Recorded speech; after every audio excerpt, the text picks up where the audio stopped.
आज तुळजापूर विधानसभेच्या अधिकृत उमेदवार मनोजदादा जाधव यांनी आपले समर्थन मनोजदादा जरांगे पाटील यांच्या आदेशानुसार आज काय त्यांनी आदेश दिला हे जाणून घेण्यासाठी आपण त्यांची मुलाखत घेतो.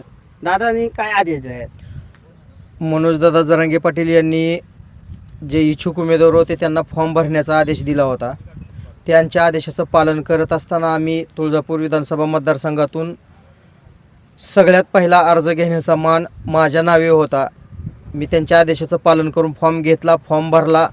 तो छाननीमध्ये वैधही ठरला.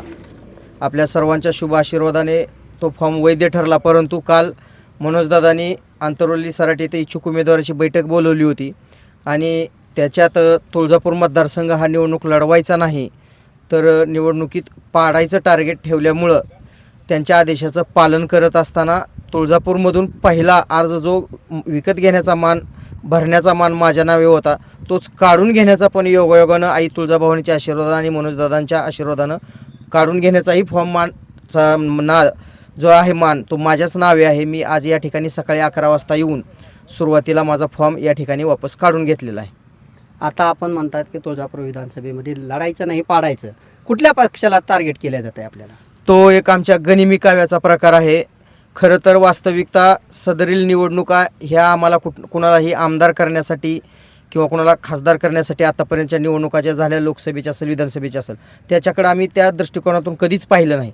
मराठा समाजाला परमपूजनीय बाबासाहेब आंबेडकरांच्या घटनेनुसार संविधानिक आरक्षण मिळावं यासाठी ही आमची लढाई सुरू झालेली आहे आणि आम्हाला ओबीसी प्रवर्गातलं आमच्या हक्काचं 50% आतील आरक्षण मिळवूनच आम्ही ते शांत करणार आहोत.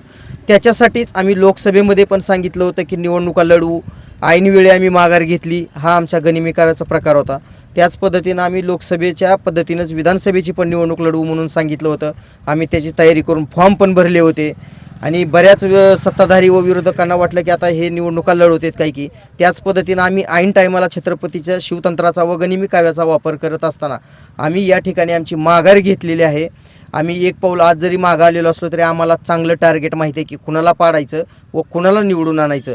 हे मनोजदादांनी एकदाच ठरवलं की ते नाव न घेतासुद्धा आम्हाला मराठा बांधवांना सगळ्याला माहिती असतं की नेमकं कुणाला पाडायचं. हे सगळ्या तालुक्यातील तुळजापूर मतदारसंघातील सगळ्या मतदारांना मराठा समाजातील सगळ्या मतदारांना चांगलं माहिती आहे की नेमकं कुणाला पाडायचं. हे आमच्या गनिमी काव्याचा प्रकार आहे.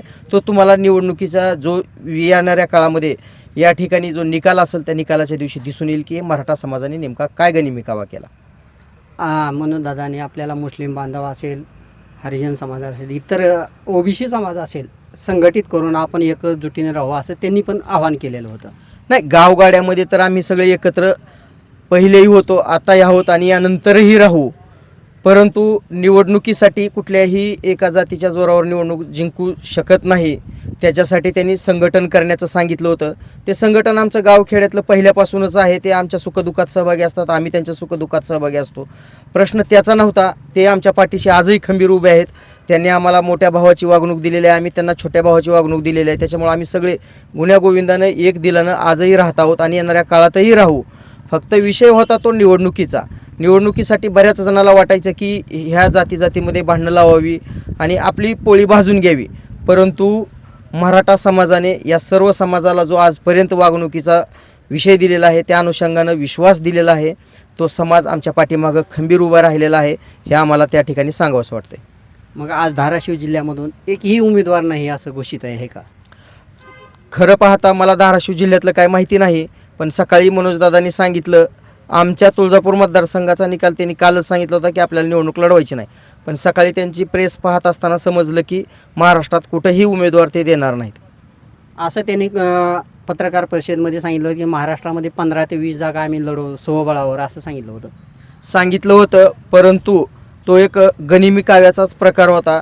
सत्ताधारी व विरोधक यांना शेवटच्या क्षणापर्यंत समजू नये की नेमकं हे कुठं लढणार आहेत, कुठले उमेदवार देणार आहेत, काय प्रकार आहे यांचा. हा आमचा गनिमी काव्याचा प्रकार आहे. या लढाईच्या काळामध्ये आम्ही शिवतंत्राचा व गनिमी काव्याचा वापर परिपूर्ण करून घेतलेला आहे.